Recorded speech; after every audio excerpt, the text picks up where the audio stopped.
Oh yeah, welcome to the Intuitive Empire. I'm your host, Jaya Rose, and we can finally get started because you are here. And if you are ready to energetically align with your desires, own your innate magic, and step powerfully into your spiritual leadership, well, love, you're in the right place. Let's do the damn thing already. Hey babe, welcome to this episode of the Intuitive Empire. I am dropping in to give you some heads up about what this episode is about. Basically, it's a riff. It's a riff on soul path and really separating from the ego, identity, and holy moly. And that's about it. I also wanted to share with you that my impactful storytelling workshop is in only a week. It's in only a week. But here's the cool thing. No matter when you're listening to this, I will have made it into a recording that you can still access. So either way, it's amazing. And if you want to show up live, though, I highly recommend it. I will put the link in the show notes. And just to kind of give you a little understanding, it's about telling impactful stories. So whether it be on a podcast like this, if you have your own podcast or you're getting interviewed, maybe on live stage, that's my favorite, but even Facebook Live or a recorded video or writing copy on social media or on your website, so many places. And not only is story so valuable for business, I mean, it is, we all know this, right? It's also really amazing for your personal life because when you're able to take your stories and encapsulate the lesson verbally and tie it into your core message that validates really your authenticity and your authority and what you're here to do and your purpose, it's really powerful. It's a powerful way to stand in your truth and to really be there, to really show up for yourself on your path and in your journey. It's magical. So that is what impactful storytelling is about. Plus the business side of it is that people, they know you. They know, they like, they trust you. They feel comfortable. They know what separates you from someone else who does something really similar because your story is unique to you. It's literally the magic sauce. So I'm going to teach you exactly how to know which stories are relevant, how to break them down into my 6-phase framework and do it over and over again for any of those platforms I talked about. So, oh yeah. And did I tell you it's live? So check it out below. So excited. And let's listen on to some soul path shindig. So good. Bye.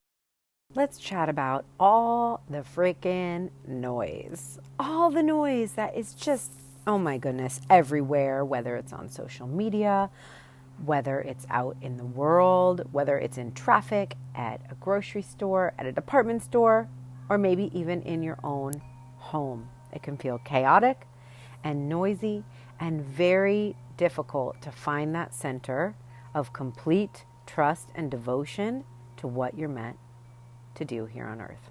Can you feel me? I'm not talking about anything that I know anything about. Oh my goodness. Okay, so here's what I want to chat about today. Staying true to the mission, staying true to the why and to your soul. I had a beautiful session with Miss Joy Kingsborough on Friday. This is Monday. And I say it's beautiful. I don't know that it was beautiful. It was intense. It was beautiful because it shifted me. Like, it shook things up. It shook things up. And I'm shaken up. I don't know that I'm fully grounded yet. And it also was exactly perfectly what I needed. And what she did specifically was she came in from a spiritual angle. She channeled her higher self and basically called me out on the patterns that I was having. And I was like, oh, okay, this is how it is. But what came to the surface was so profound. And it was really all around the motivation to serve. something I do and I actually teach is like how to identify your desires. I'm really big on desires because I believe the desires are leading us on our soul path, and that our desires are directly in touch with our higher self and our soul. But one of the things she said was, our soul has no desire. Our soul is. Our soul is a ism. It just is. It doesn't have a preference. It just has an agenda, ultimately. It has truth. And I think in the spiritual world, it's really easy to get confused and think that we are doing what we're doing for X, Y, and Z reason. And that if we feel like we are following our intuition, then that's our soul path, and the soul, like our soul desires this from us. I do believe that the soul knows when it achieves its need. Like, I believe our soul needs something. It picked you to play something out. You are the perfect person to carry out the mission and to really carry forth whatever it is your soul is here to do. And yet it's not like your soul is mad at you or counting time. Your soul is just like, oh, are we going to do this thing? Okay, we're doing this thing. Here we go. And it feels in alignment, right? When we are in connection with our soul is truly when we are out of our own way. When we aren't in our human condition that says, I'm judging things, I have expectations, and I have disappointments, and I have old patterns and resistances. That is all our ego trying to keep us safe. And when we actually align with the soul, then we're able to see it clearly. It feels clear. It feels like truth. It feels like there would be no other way. And truly, I think there's a real ease around it. And this is what I've seen. You know, I believe that I've been consciously stepping onto my ignited soul path for about 3 years, 4 years, but really dedicated and in a very deep devotion way for the last 2 years. And before that, I was always following nudges, but I was allowing my intuition to be in conjunction with my ego. I was keeping my ego very close in, this self-identity. Who am I?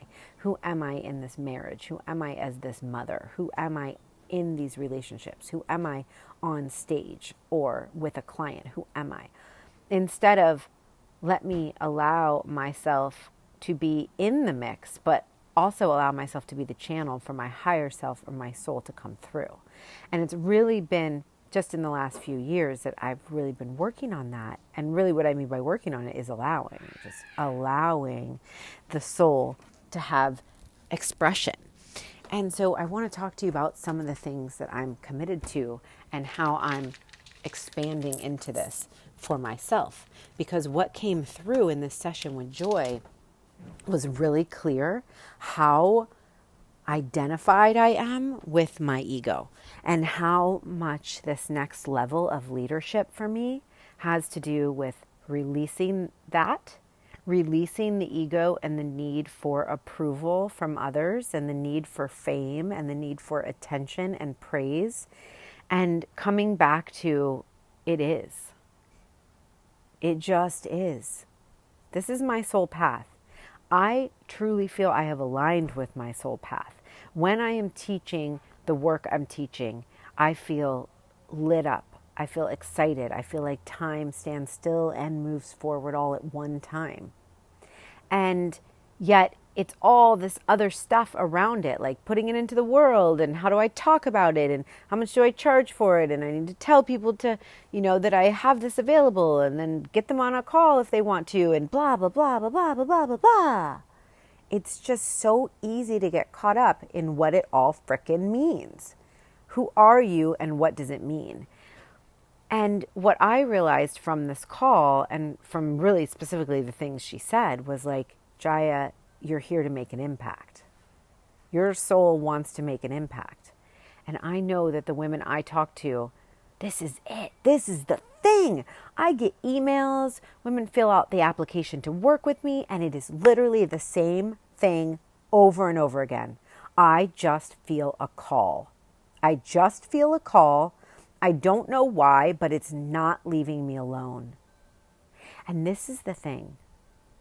There is an open doorway for us to do our soul work, to truly step into our spiritual nature, to be in a higher level of consciousness that separates from the old conditioning that not only keeps us small, but keeps us safe and in pain. Because it's painful to feel judged by other people. It's painful to feel like your work is never good enough because you're never getting the praise or the approval. And what I've found is that that's not actually your soul's work anymore, right? So the soul's work is nudging you. The soul is speaking to you, whether it's screaming or whispering, it's speaking to you. And then it gets translated through a filter. And the filter says, this means X, Y, and Z, and it means X, Y, and Z about me, and I'm either going to be successful or I'm not. And all of these limitations and walls that we build up around what is possible with this soul's nudge. And I have done this so many times, and it never felt good. And this is why I really don't put numbers. I don't have like a specific number of how much money I want to make. I'll think about it. I'll be like, oh, well, if 20 people bought that, it would be this amount. I mean, I do enjoy numbers. But I find the more I lock into how many people and how much money, it just doesn't feel good to me because my soul doesn't give a shit about that. My ego does because that is necessary for me to live, and that's fine. That's not going to go away. But it doesn't help me feel aligned with my mission when that's the main focus for me. And one of the things that I decided to do out of this call, and it had been nudging me, oh my goodness, one of those divine universal wisdom drops where it just comes in. It literally was a Facebook ad, and then a couple people on their Instagram stories, and then a girlfriend did a video, and all with the same exact message in a week's time. And it was to get up earlier. And for me, people are talking about working out and setting your goals. I'm like, For me, it's meditation. Because I will set my goals and I will work out and I will eat healthy and I will get my mindset right. But I'll do it all at 9 a.m. after I take my daughter to daycare or to school. And what I realized is the one thing I've been cutting out is sitting in silence. In fact, I never thought I could sit in silence. Before, I was always very spiritual and very intuitive driven, but I didn't hone it, right? It came natural to me, so I rocked it. But I had a lot of fear around sitting still because I just didn't even know. I didn't even know how to do it or why to do it or what it would feel like, and that I even could. It felt like I would be so bored. And over the past 2 years, I've honed the practice around breathing and around guided meditation and Kundalini yoga. And it's really helped because what happened is I got all these messages around, girl, sit in the silence. Sit in the silence and be, because that is where the space is created for your soul to come through and ultimately allow you to listen more deeply to that message that's coming through, because the filter is put to the side, right? So I want you to think about it like light. So if light comes in and there's a big filter in the way, what you're going to get on the other side of that filter is going to be a smaller version of that light. But if we clear the space and become the open channel for that light to come in, then we have so much space to just allow it to be, to allow it to be true, to allow it to take form, to allow it to integrate in us. And I already have had such big shifts and transformation, and it has been 3 days. If you don't watch my Instagram stories, follow me on Instagram, the Jaya Rose, and check out my stories because I've been checking in every morning when I wake up. For me, early is before 7. For me, early is before 8. Let's be honest. I've been an 8 o'clock riser for as long as I could be. And so I've been getting up about 6:45 and sitting in meditation. And I have been keeping track of the time because I like to know where I started and just to see where I'm at. Kind of is a cool measurement of time or for time. And it's been about 20 minutes for each time. It's all been like 22 minutes, 24 minutes, maybe 18 minutes. And it's wild. It's wild what is in that space and what's able to really come through, because this is what Joy said to me. She said, when you allow that space and you integrate even more deeply spiritually, then it becomes not about, the numbers of people who follow you or the likes or the comments or the fame and the approval of other people. It becomes solely about impact. Impact. And who I can deeply affect in a positive way, period. What can I do to help? How can I contribute? And I'd been asking myself these questions, and that's why I believe this guidance came through and why Joy saw it so clearly for me, that it's time for me to sit and take that time and integrate even more deeply spiritually and see what comes through. And she said that she saw me being like it was like a vortex spinning around me. And that she said, people will be so magnetized by you when you aren't doing what you're doing for an outside gain. Now, this is paraphrased, but that's what I believe she meant. It's like when I'm not thinking, okay, well, the podcast means this, and the Facebook ads mean this, and the freebie means this, and the Facebook group, and all this strategy, which is easy for me. I can do that stuff, but it's not my favorite. What I love to do is be a good person and hone my skills as a coach and as a space holder and be there for people and show up and teach and offer free content online. Like, I love that part of my business. Nothing is better than getting on an invitation call with a soul sister who is ready to rise, and I get to stand for her. Like, what an honor. And that's always been there. But what I see is that when I trust deeply and allow that to be the forefront through meditation, through all the other practices I already had in place, and the mindset and beliefs around what I'm meant to do and how I can show up fully as me, oh my goodness. Like I said, it's only been 3 days, and I believe because it's almost like it was the missing piece, and that's what she said. She's like, I think there's just this missing piece for you where you're closer than ever to fully living your purpose. And already I can see that, I guess I do in air quotes, it's working, because that's such an oxymoron. That's so ego, right? My ego's like, oh, let me judge it. Oh, let me do some soul work so then I can judge it. But hey, you know what? We are ego. I am not trying to eliminate my ego. But what I am doing is working on allowing the soul part of me to be louder, the soul part of me to be truer, to be more powerful, and to ultimately lead the way. Because when I allow my soul and my spiritual guidance to lead the way, magic happens. Magic happens. All of the weird resistance and anxiety and wonder and overwhelm, that doesn't live there. That all lives in the ego, who's judging everything. And it's amazing. So much abundance has already come through.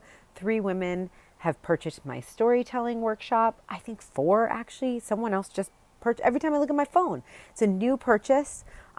2 women filled out the application for EMBODY over the weekend. I put out nothing. I put out no new content at all about it. It's magic. It's magic. And what I'm doing and what I'm holding the space for, and the reason I'm telling you all of this, and hopefully you're seeing yourself and some light bulbs are going off, and I would love to know. So DM me on Instagram if they are, okay? Let me know. But the truth of the matter is that when we fully allow ourselves to be full of our spirit and soul and not our ego. And we allow that to go to the side, which that's what we're saying when we say get out of your own way, right? It's just the ego. Well, then we're able to co-create, like really, really co-create. And one of the other things she said was that we are out of a phase of manifestation. It's not about manifestation because that's all about the external world, and it's about creation. And I was like, oh my gosh, that is so freaking beautiful. And so what I've been feeling, I can teach manifestation. I have been using the laws of the universe for a long time, and I don't feel aligned with it anymore because I agree with that. I feel like it's about creation. Like, what are you creating? What are you open for? Because creation is a consciousness all of its own. And when you're in a higher consciousness and open and available for guidance to come through, it comes through. And then it's this beautiful thing that you never could have thought up with your brain, right? It's some creative endeavor that was gifted to you. And those are the $1 million ideas. Those are the highest impact ideas. Not the ones we sit down and try and brainstorm on a piece of paper. Sure, you can anchor it in that way. But the true source, I believe this is where the power is and what we're being called to do. I believe we're in the creation era. Let's create it. Let's create it together. Because we are the ones who need to do this. We are the ones with the visions for something bigger and better than what we already have. And that extends out because we are all one. The vibration of this affects everybody.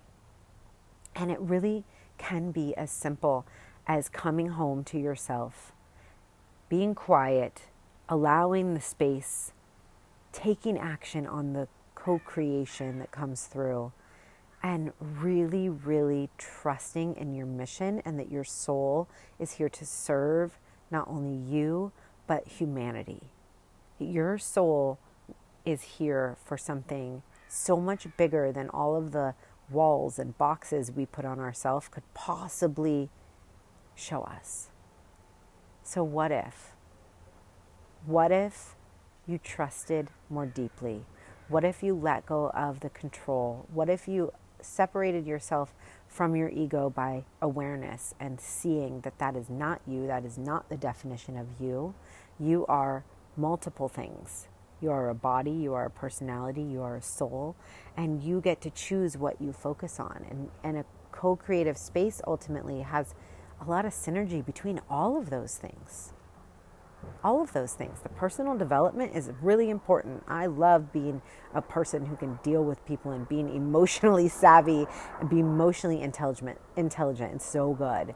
And then also having a body that feels good, that I can be the vessel for this larger work, and then allowing the space for the soul to come through. I mean, it's mind, body, spirit, babe. It's what it is. It's what I come back to every time. It's like crazy because it's what I started with and I just come back to it over and over, but it's so powerful. So thank you so much for being here. And I would just ask you, if this resonated with you and you're like, yes, Jaya, yes, honey, please take a screenshot and throw it in your Instagram stories or share it on Facebook and tag me. I so appreciate you sharing. And I also would invite you, if you would, just scroll down below the podcast and leave a review on iTunes, because it means the world to me and I always forget to ask, and it bumps the podcast up so that other people can find it. And it's really so beautiful and in alignment with my impact-driven mindset and the impact that I know I'm here to make. And so if you get anything out of this and feel that I give value to you and show up for you, would you show up for me too and help me get my mission out into the world bigger? I would so appreciate that.